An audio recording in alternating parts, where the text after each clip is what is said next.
Итно затрупување на градежната јама и враќање на просторот во првобитна состојба. Ваква одлука донеле експерти од градежниот факултет и општинските служби, а на тоа се согласил и инвеститорот. Ова е една од мерките кои биле донесени на кризниот состанок, одржан по инцидентот на Теодоси Гологанов, каде при ископ со багер за изградба на зграда се појави свлечишта. Како што посочи деканот на градежниот факултет Јосиф Јосифовски, биле дадени и други експертски препораки за стабилизирање на теренот и спречување на дополнителни оштетувања на соседните објекти. Јосифовски вели дека инспекторите се дефицитарни и предупредува дека недоволно внимание се посветува токму на заштитата на градежните јами, особено во густо урбанизираните делови од градот, зашто апелира дека се неопходни нови стандарди и построги процедури. Синоќа во просториите на општината Центар се одржа еден кризен состанок на кој што присуствував ја, се донесоа некои интервентни одлуки и мерки што треба да се прави веднаш.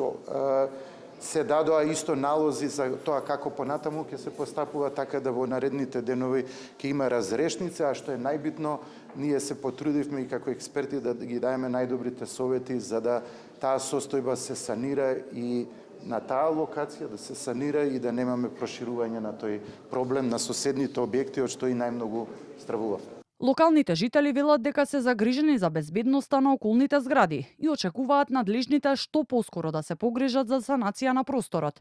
А дел од нив пред камерата на Канал 5 раскажаа и дека биле сведоци на самиот момент на инцидентот. Ја бев сведок кога во неделата во 1:20 почна како домино да се паѓа целиот турен.